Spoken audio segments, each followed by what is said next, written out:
also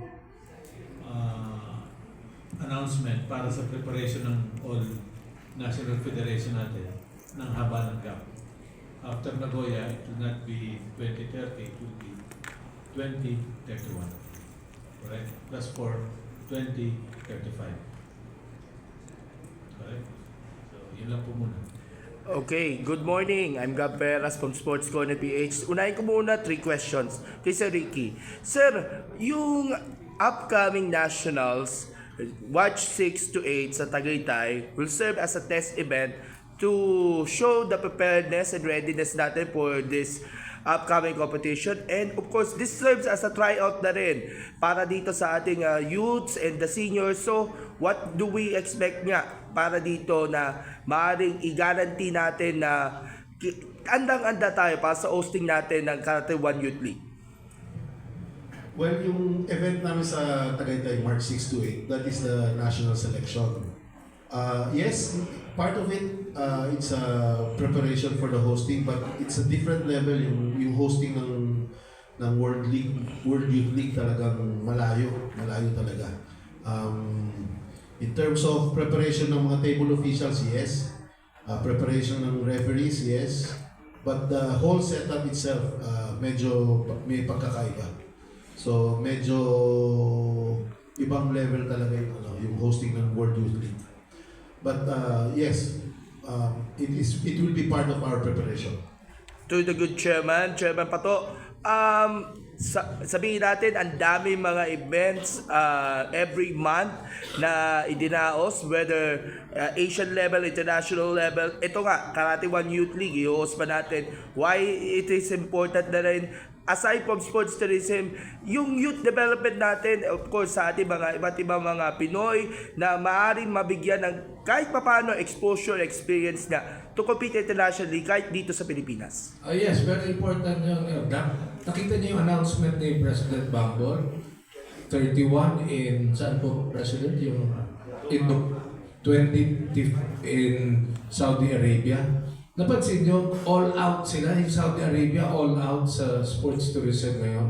Di ba? Pati basketball, ino-host na nila. They're not, sorry ba, hindi naman ganun pakalakas yung program na sa basketball, but they're hosting.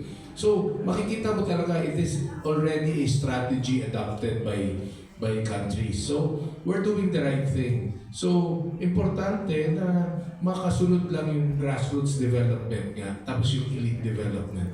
And siguro ang one thing we can assure you and we can assure the Filipino people is hindi lang ho puro Manila hostings ito. Meron po tayong dadalhin sa iba't ibang lugar na hostings. And kasama po dyan yung malalaking events ni President Bambol.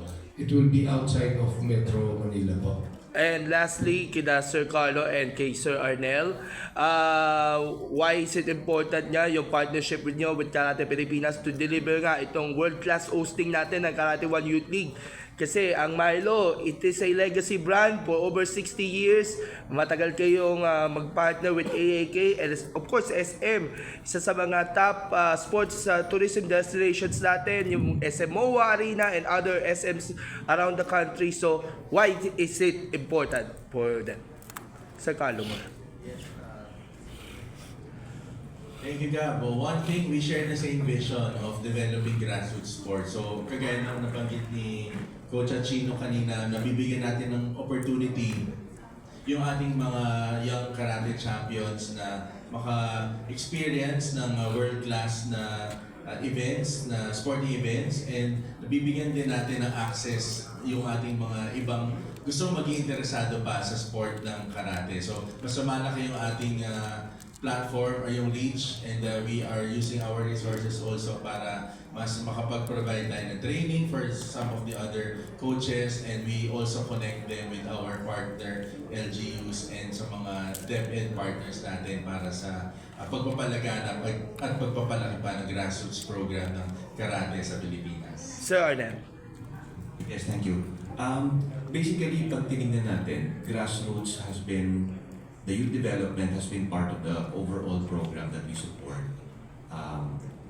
Although, nung nag-approach namin si Mr. Ricky last year, we were asking him how important this activity is. And when he mentioned to us that this is bringing in the next generation of champions, we were all for it.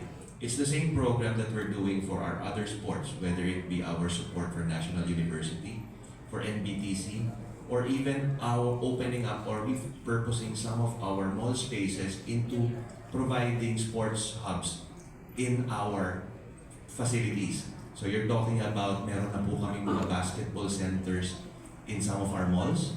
We opened up a football pitch at our Nova Sky. And of course, soon, we will be opening up Cebu Arena. So that provides an opportunity for the entire country to be able to host more of these international sports events that would be able to develop our youth. Thank you so much po.